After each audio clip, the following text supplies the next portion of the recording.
El amanecer se abría paso con una timidez inusual sobre la majestuosa propiedad de los D'Angelo. Los primeros rayos de sol apenas rozaban las altas ventanas del ático, reflejándose en las piscinas cristalinas y los vastos jardines que se extendían hasta donde la vista alcanzaba. Dentro de la imponente mansión, el silencio era casi palpable, roto solo por el suave murmullo del sistema de ventilación y el esporádico canto de algún pájaro madrugador. Para la mayoría era el inicio de un día más de lujo y opulencia. Para Sofía, la empleada del hogar, era el comienzo de una jornada de trabajo extenuante pero necesaria. Dale like, comenta y comparte. Empecemos. Sofía, con sus 25 años, era una mujer de sonrisa cansada pero ojos vivaces, acostumbrada a la rutina de levantar la casa de los D'Angelo antes de que sus ilustres habitantes siquiera pensaran en despertar. Había migrado de un pequeño pueblo del interior buscando oportunidades en la gran ciudad, y había encontrado en aquella mansión un empleo estable, aunque solitario. Su día comenzaba antes que el sol, barriendo, limpiando y preparando el desayuno que rara vez era tocado por el joven y enigmático dueño de la casa, Alessandro D'Angelo. El nombre resonaba con poder y prestigio en los círculos empresariales. Un magnate inmobiliario, de 32 años, conocido por su agudeza para los negocios y su impenetrable carácter. Era un hombre cuya presencia llenaba cualquier habitación, incluso cuando permanecía en silencio. Alto, de cabello oscuro y ojos tan penetrantes como su mente, Alessandro había heredado el imperio D'Angelo de su padre y lo había triplicado en una década. Su vida era un torbellino de juntas directivas, viajes de negocios y eventos de caridad, aunque rara vez se le veía sonreír. Su corazón parecía tan frío y calculador como sus transacciones financieras. Aquella mañana, sin embargo, el destino tenía otros planes para Sofía y, sin saberlo, para Alessandro. Mientras Sofía barría la entrada principal, una ráfaga de viento inusualmente fría para la época del año barrió las hojas secas de los rosales. Algo, una intuición, la impulsó a mirar hacia el seto de jazmines, cerca de la verja de hierro forjado que delimitaba la propiedad. Al principio, pensó que era una bolsa de basura que alguien había dejado. Pero al acercarse, un diminuto sonido, casi imperceptible, la detuvo en seco. Era un llanto débil, ahogado, que provenía de una cesta de mimbre oculta entre las flores. El corazón de Sofía dio un vuelco. Con manos temblorosas, apartó las ramas y descubrió lo impensable. Un bebé, un recién nacido, envuelto en una manta raída y con una pequeña gorra de lana que no lograba protegerlo del frío matutino. Su piel era rosada y frágil. Sus pequeños puños se agitaban en el aire y sus ojos, aún cerrados, se fruncían con un dolor primitivo. El pánico se apoderó de Sofía por un instante. ¿Qué hacía un bebé allí? ¿Quién podría haber hecho algo tan cruel? Su mente se disparó, pero su instinto maternal, aunque nunca antes experimentado, tomó el control. Levantó la cesta con sumo cuidado, acunando al pequeño contra su pecho. El calor de su cuerpo pareció calmar al bebé, que dejó de llorar por un momento, abriendo unos ojos enormes y de un azul intenso. Corrió hacia la mansión, el bebé en brazos, el corazón latiéndole desbocado. La casa estaba sumida en un silencio tenso, y el contraste entre la opulencia del lugar y la fragilidad del ser que sostenía era abrumador. Buscó el teléfono para llamar a la policía, pero una fuerza interna la detuvo. No podía simplemente entregarlo. Necesitaba abrigarlo, alimentarlo. Con el bebé aún en brazos, se dirigió a la cocina, su santuario personal en aquella casa.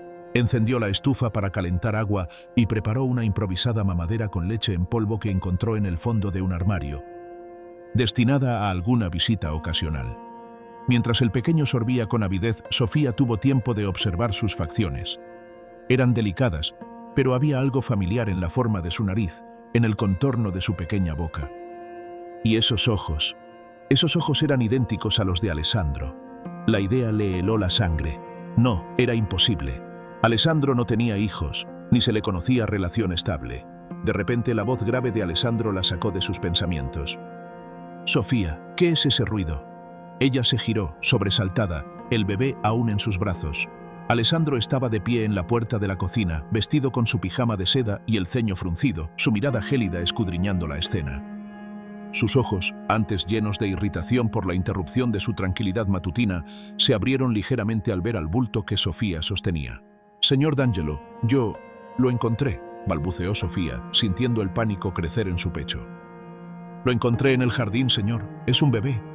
Alessandro se acercó, su expresión tornándose de sorpresa a una desconfianza palpable. «¿Un bebé? ¿En mi jardín? ¿Qué clase de broma es esta? Su voz era baja, pero cargada de autoridad. Sofía, ¿has llamado a la policía? Esto es una locura. No, señor, todavía no. Estaba tan frío y hambriento, explicó Sofía, con el bebé empezando a llorar de nuevo. Alessandro observó al pequeño con una mezcla de curiosidad y repulsión. Nunca había estado cerca de un bebé. Los consideraba ruidosos, impredecibles y ajenos a su mundo ordenado. Pero al mirar de cerca, algo se movió dentro de él. Esos ojos. No, era imposible. Tráemelo, dijo Alessandro con una extraña firmeza en su voz. Sofía dudó. Señor, no creo que sea buena idea. No sabe cómo. Tráemelo, Sofía. Su tono no admitía discusión. Con manos temblorosas, Sofía le tendió al bebé.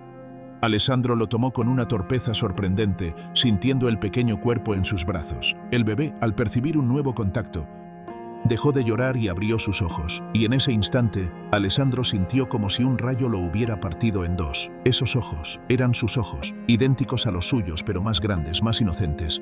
Una avalancha de recuerdos y sensaciones que creía sepultados bajo años de trabajo y desapego lo golpeó con fuerza brutal. Recordó a Elena. Elena. El recuerdo de esa mujer era un fantasma que lo perseguía en los rincones más oscuros de su mente. Había sido un amor de juventud, una pasión efímera y prohibida. Elena era una artista de espíritu libre, tan opuesta a él como la noche al día. Se habían conocido en París durante uno de sus viajes universitarios y la atracción había sido instantánea y arrolladora. Una aventura intensa, secreta, llena de promesas susurradas al anochecer. Pero Alessandro, presionado por su padre para asumir responsabilidades y casarse con alguien de su mismo estatus, había roto con ella de forma abrupta y cruel, convencido de que su amor no tenía futuro en su mundo. Ella había desaparecido de su vida sin dejar rastro, dejando tras de sí un vacío que él se había empeñado en ignorar. Antes de continuar, dale like al video, comenta y comparte. Continuemos. El tiempo se detuvo para Alessandro. Miró el rostro diminuto del bebé, luego a Sofía y luego a sus propias manos que ahora sostenían con una torpeza inesperada a ese pequeño ser. Había una cicatriz en la frente del bebé, apenas visible. Una pequeña marca rosada, y entonces un recuerdo fugaz de Elena mencionando un pequeño lunar en su sien izquierda, un lunar que ella decía que sería el de su futuro hijo. El corazón de Alessandro se encogió. El bebé tenía ese lunar. Es mi hijo, susurró Alessandro, la voz apenas un hilo. No era una pregunta, sino una afirmación que resonaba con una verdad innegable en lo más profundo de su ser. Sofía lo miró incrédula. Señor, ¿está seguro? ¿Pero cómo? Alessandro ignoró sus preguntas. Su mente ya estaba a toda marcha, conectando los puntos con la precisión de un estratega de negocios. El tiempo, los ojos, la cicatriz, el lunar. Todo encajaba. Elena había dado a luz. Y lo había abandonado. ¿O no? Dejó al bebé con Sofía y salió disparado de la cocina, su mente en un torbellino. No era el hombre frío y calculador de siempre. Era un hombre golpeado por una revelación que amenazaba con desmoronar los cimientos de su existencia. No tardó en regresar, con el teléfono en la mano y una orden clara a Sofía. Llama a mi médico personal, que venga de inmediato, y después llama a mi abogado. Necesito que rastree a una persona. Los días siguientes fueron un caos controlado en la mansión D'Angelo. El bebé, al que Alessandro decidió llamar Gabriel, se convirtió en el epicentro de la vida que antes giraba en torno a horarios y silencios. Sofía, con su instinto maternal, asumió el rol de cuidadora, enseñando a un torpe y abrumado Alessandro a cambiar pañales, preparar biberones y arrullar al pequeño. Alessandro, por su parte, se sumergía en la investigación de Elena. Su abogado, un hombre astuto y discreto, no tardó en encontrar el rastro. Elena había muerto. La noticia golpeó a Alessandro con la fuerza de un puñetazo en el estómago. Elena había fallecido de complicaciones durante el parto, en una clínica modesta de un barrio olvidado de la ciudad. No tenía familia cercana y su único contacto había sido una amiga, una anciana vecina que la había ayudado en los últimos meses de su embarazo. Fue esta anciana quien, desesperada y sin recursos para cuidar al bebé, había decidido llevarlo a la mansión D'Angelo, impulsada por un nombre que Elena había susurrado en sus últimos momentos. Alessandro no lo había abandonado. Lo había dejado en el único lugar que conocía donde podría tener una oportunidad. La culpa carcomía a Alessandro. Su desprecio, su abandono, su miedo al compromiso, lo habían llevado a perder a la mujer que amaba y a dejar a su hijo a merced del destino. Las lágrimas que creyó que nunca más derramaría rodaron por sus mejillas mientras sostenía a Gabriel, un pequeño ser inocente que era el último vestigio de un amor que él había destruido. La transformación de Alessandro fue asombrosa. El magnate frío y distante se deshizo, revelando a un hombre atormentado, pero también renacido. Pasaba horas observando a Gabriel, aprendiendo a descifrar sus pequeños gestos, sus balbuceos.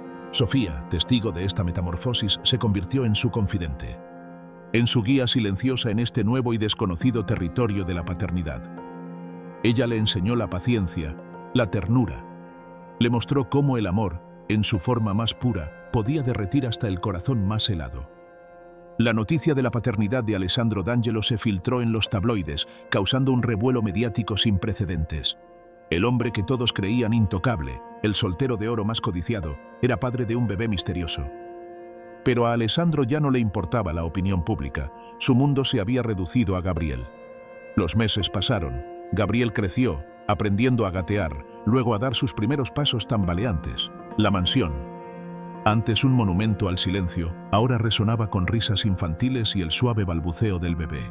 Alessandro, que antes pasaba noches en vela revisando informes financieros, ahora velaba el sueño de su hijo, con el corazón rebosante de un amor que nunca supo que podía sentir. Sofía, por su parte, se había convertido en una figura indispensable en la vida de Gabriel y, por extensión, en la de Alessandro. Era más que una empleada, era una cuidadora, una amiga, una confidente. Su presencia irradiaba una calidez que había estado ausente en la vida de Alessandro durante años. La veía interactuar con Gabriel con una dulzura natural, con una sabiduría innata que él envidiaba. La admiraba. Una noche, mientras Gabriel dormía, Alessandro encontró a Sofía en la cocina, preparando el biberón para la toma de la madrugada. La luz tenue de la lámpara iluminaba su rostro cansado pero sereno. Se acercó a ella, sintiendo una punzada de algo nuevo, algo que iba más allá del agradecimiento o la admiración. «Sofía», dijo su voz, más suave de lo que solía ser. «No sé qué habría hecho sin ti. Tú has salvado a mi hijo. Nos has salvado a ambos». Ella lo miró, sus ojos oscuros llenos de comprensión. «Solo hice lo que cualquiera haría por un bebé, señor D'Angelo». «No», replicó él, dando un paso más cerca. «Hiciste más. Me mostraste lo que significa amar. Me mostraste la vida». Se tomó un momento, su mirada fija en ella, en la forma en que sus manos sostenían el biberón, en la curva de su cuello. «Sé que esto es inusual. Pero, Sofía, quiero que te quedes, no solo como empleada, quiero que seas parte de la vida de Gabriel, de mi vida». Sofía sintió un rubor en sus mejillas. La propuesta era abrumadora. Había sentido algo por Alessandro, una atracción inesperada que había tratado de reprimir, consciente de la brecha que los separaba. Pero al verlo con Gabriel, al ver su transformación, algo en su corazón se había abierto también. «Señor D'Angelo», comenzó, su voz apenas un susurro. «Alessandro», la corrigió él, sus ojos fijos en los suyos. «Por favor, llámame Alessandro». La barrera se rompió. En ese momento, en la quietud de la cocina de la mansión, dos mundos se unieron. El millonario solitario, marcado por el pasado, y la empleada humilde, llena de esperanza, encontraron un terreno común en el amor por un pequeño ser. Los meses se convirtieron en años. Alessandro y Sofía construyeron una familia, un lazo irrompible forjado en la adversidad y el amor. Gabriel creció con la risa de Sofía y la firmeza amorosa de Alessandro. Aprendió a jugar en los vastos jardines de la mansión y a contar estrellas desde el balcón del ático. Alessandro, el magnate, no perdió su agudeza para los negocios, pero sus prioridades habían cambiado radicalmente. Ahora, las noches se dedicaban a cuentos antes de dormir y las mañanas a desayunos en familia. Había aprendido que la verdadera riqueza no residía en las cuentas bancarias o en los imperios inmobiliarios, sino en el calor de un hogar, en el amor incondicional de un hijo y en la compañía de una mujer que había llegado a su vida de la manera más inesperada, trayendo consigo no solo a su hijo perdido, sino también la oportunidad de redención y la promesa de una felicidad que nunca antes había imaginado. Sofía, por su parte, dejó de ser la empleada del hogar para convertirse en la señora D'Angelo, una madre amorosa y una compañera para Alessandro. Su historia se convirtió en una leyenda susurrada en los pasillos de la mansión, un recordatorio de que el destino a veces teje sus hilos de las formas más impredecibles. y que el amor puede encontrarse incluso en los lugares más insospechados, transformando vidas de maneras que van más allá de cualquier fortuna. Si te gustó este video, comenta, comparte, dale like y suscríbete a nuestro canal. Hasta la próxima.